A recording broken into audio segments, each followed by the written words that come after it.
नमस्कार, मी पंजाब डक. आज आहे 7 मे 2025.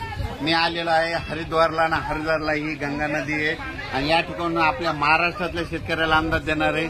महाराष्ट्रातल्या शेतकऱ्याला सांगू इच्छितो की राज्यामध्ये 7 मे महाराष्ट्रामध्ये आणि 8 मे दरम्यान वारे वादळीसह अवकाळी पाऊस येणार आहे, म्हणून हा अंदाज लक्षात घेता.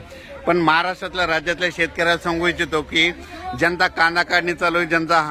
ज्यांचे ऊस असेल तुम्ही काय करा, 12 मेच्या अगोदर तुम्ही तुमच्या ऊसाची कांदे झाकून ठेवा, कारण की राज्यामध्ये 12 मे ते 17 मेच्या दरम्यान राज्यामध्ये परत अवकाळीचं संकट असणार आहे, म्हणून हा अंदाज लक्षात येतात.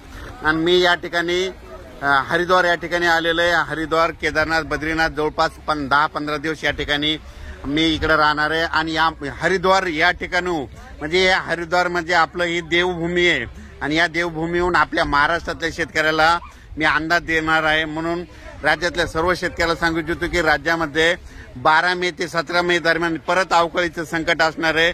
जनता कांदा काढणी चाललेला असेल त्यांनी कांदा झाकून ठेवा, कारण की राज्यात 12 ते 17 दरम्यान अवकाळी पाऊस असणार आहे. आणि महाराष्ट्र राज्यातल्या या देवभूमीहून एक अंदाज देणार आहे की महाराष्ट्रातल्या राज्यातल्या शेतकऱ्याला सांगू इच्छितो की राज्यामध्ये यावर्षी दरवर्षी काय असतं, 21 मेला काय असतं, अंदमान बेटावर मान्सून येतो. पण राज्यामध्ये या वर्षी तुम्हाला एक सांगू इच्छितो की राज्यामध्ये 15-16च्या दरम्यान मान्सूनची दस्तक देणार आहे. अंदमान बेटावर धडक देणार आहे, म्हणून हा अंदाज लक्षात घेता. लवकर जर अंदमान व मान्सून आला तर लवकरच महाराष्ट्रात येणार आहे. म्हणून महाराष्ट्रातल्या सर्व शेतकऱ्यांसाठी आनंदाची बातमी. आणि राज्यातल्या परत शेतकऱ्याला सांगू इच्छितो, आज 7 मे 8 मे महाराष्ट्रामध्ये अवकाळी पाऊस असणार आहे, म्हणून हा अंदाज लक्षात येतात. पण 12 मे ते 17 मे दरम्यान याच्यापेक्षा जास्त अवकाळी राहणार आहे, गारपीट राहणार आहे, वारे राहणार आहे, म्हणून हा अंदाज लक्षात घ्यायचा. अचानक वातावरणात बदल झाला तर लगेच मी उद्या परत एक मेसेज देणार आहे.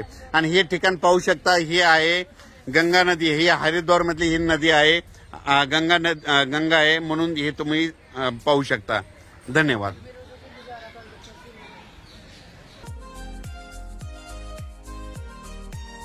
असे नवनवीन व्हिडिओ पाहण्यासाठी आजच कृषी चर्चा फेसबुक पेजला लाईक करा आणि व्हिडिओ आवडला असेल तर नक्की शेअर करा.